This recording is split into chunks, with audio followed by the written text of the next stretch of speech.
अस्सलाम वालेकुम नाजरीन, मैं हूं आपका मेज़बान अताउल्लाह मेमन। आज हम बात करेंगे कि 2024 के इलेक्शन पीपल्स पार्टी ने सिंध से कैसे जीते और किस तरह उन्होंने हारी हुई सीटें अपने नाम की और किस प्लानिंग से पीपल्स पार्टी भारी एक्सेस से सिंध से कामयाब हो गई। ये हम नहीं कह रहे, ये हुर्रों के रूहानी पेशवा, जीडीए के सरबराह, फंक्शनल लीग के सरबराह पीर पागारो बता रहे। पीर पागारो ने कल एक हंगामी प्रेस कॉन्फ्रेंस की और 2024 के इलेक्शन में जो कामयाब हुई पीपल्स पार्टी सिंध से, उन्होंने उनकी कामयाबी के सारे राज फाश कर दिए। पीर पागारो ने खुलकर बता दिया कि ये इलेक्शन पीपल्स पार्टी आवाम की ताकत से नहीं, किसी और की ताकत से जीत कर आई है। पीर पागारो ने बताया कल इलेक्शन से 4-5 माह पहले कुछ लोग मेरे पास आए और उन्होंने मुझे कहा कि आप बराए मेहरबानी जीडीए को ख़त्म कर लें और फंक्शन लीग के प्लेटफॉर्म से इलेक्शन लड़ें, अपना हिस्सा लें और खामोश बैठ जाए। तो बकौल पीर पागारो है कि मैंने उनसे कहा कि भाई जीडीए मुश्तरका प्लेटफार्म है, उसमें दीगर सियासी जमायतें शामिल हैं, मैं उनके साथ कैसे धोखा कर सकता हूँ? ये ना मेरे खून में शामिल है, ना मेरा ये ज़मीर इजाज़त देता है कि मैं अपने दोस्तों के साथ धोखा करूँ। तो उन्होंने कहा कि फिर वो चले गए। फिर वो दोबारा उन्होंने मेरे से रब्ता किया, तो आपने क्या डिसाइड किया है? बकौल पीर पागारो के कि भाई उनको मैंने कहा कि भाई ये तो नहीं हो सकता। तो उन्होंने कहा ठीक है, अगर ये नहीं हो सकता तो फिर जीडीए के आगे 0 है और MQ +50 है। तो बकौल पीर पागारो साहब के इलेक्शन के नताइज 3 माह पहले ही तय हो चुके थे।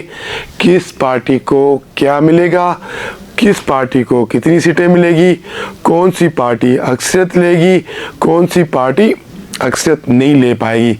तो पीर पागारो ने कल जो प्रेस कॉन्फ्रेंस की वो बड़े गुस्से में नज़र आ रहे थे और उन्होंने खुला अपने जो इत्तेहादी हमेशा जो रहते आ रहे हैं और बकौल पीर पागारो के हम उनके इत्तेहादी है, वो हमारे इत्तेहादी है, ना वो हमारे बगैर कुछ है ना हम उनके बगैर कुछ है, उनको खुला कह दिया कि आपकी मेहरबानी, आपने जो किया, लेकिन जो आपने 2 सीटें हमें दी हैं वो भी हम पीपल्स पार्टी को वापस कर देते। हम नहीं चाहते कि फ़ौज हमसे नाराज़ हो जाए। तो पीर पागारो का फ़ौज का नाम लेना क्लियर हो गया कि पीपल्स पार्टी को सिंध में अवामी मैंडेट नहीं मिला। पीपल्स पार्टी ने सिंध में अवामी मैंडेट छीना है। अगर सिंध में हकीकी इलेक्शन होता तो पीपल्स पार्टी का सिंध में वही हाल होता जो घोटकी में हुआ। वहाँ पे उन्होंने बारी पिताफी, उनके साबिक MPA ने शिकस्त खाई। वहाँ उनके MPA जो पहले PTI में थे फिर पीपल्स पार्टी में शामिल हो गए, शहर ने शिकस्त खाई। उसी तरह जैकबाबाद में ममताज़ ज़करानी जो पीपल्स पार्टी के अपोजिट खड़ा था वो जीत गया। इसी तरह मटियारी में जलाल शाह जामोट रात देर तक यानी कि 1 बजे तक वो 10,000 वोटों की लीड से आगे था मखदूम फ़खरुज़्ज़मा से। लेकिन जब सुबह उठे सब तो मखदूम फ़खरुज़्ज़मा 10,000 लीड से आगे चला गया और जलाल शाह जामोट पीछे आ गया। तो इसी तरह सिंध में के इलेक्शन हुए, उस पर बड़ा शोर मचा हुआ है और एक बगावत सी बू आ रही है और कुछ बड़ा होने वाला है पीपल्स पार्टी के खिलाफ और इलेक्शन के नताइज के खिलाफ। पीर पागारो ने जीडीए के प्लेटफार्म से आने वाले जुम्मे के रोज़ हैदराबाद बाईपास, अटड़ी बाईपास पर एक बहुत बड़ा धरना देने का ऐलान किया है।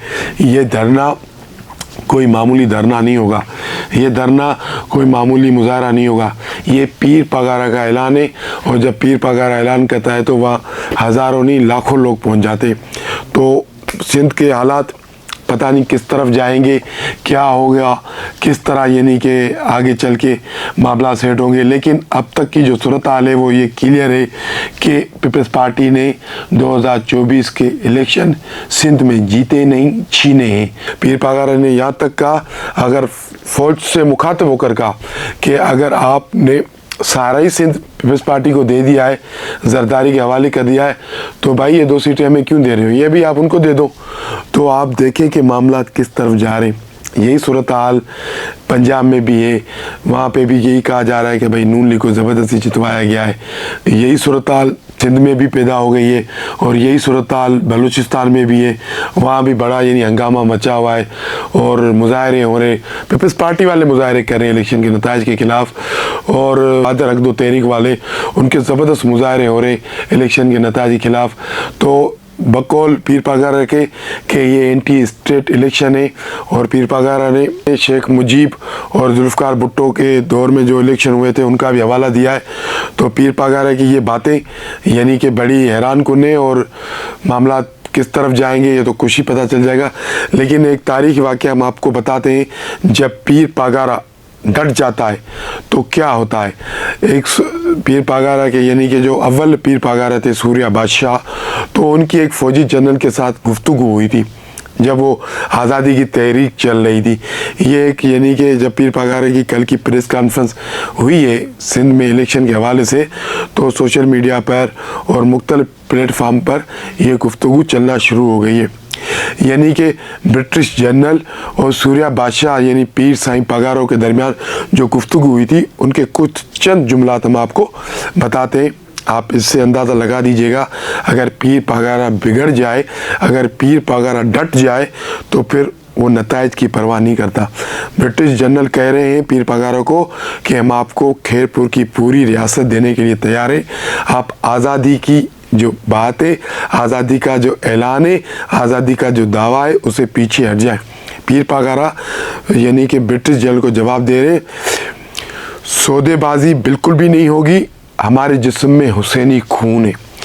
तो ब्रिटिश जनरल उनको जवाब दे रहे, हम सर का लक़ब, सर का खिताब आपको दे रहे हैं, एक बंदूक हमारी तरफ से हम आपको गिफ्ट दे रहे हैं, आप सांगड़ भी अपने पास रख लें, खैरपुर रियासत भी हम आपको दे रहे हैं, बस हुरों को जंग बंदी का पैगाम पहुंचा दें। तो पीर पागारा ने कहा कि हथियार हमारे पास बहुत हैं, लक़ब पीर पागारा हमारे लिए काफ़ी है, मुझे सिर्फ सांगड़ और खैरपुर नहीं, मुझे पूरी सिंध की आज़ादी चाहिए। तो ब्रिटिश जनरल ने कहा कि आपको पता है बगावत की सज़ा फांसी होती है।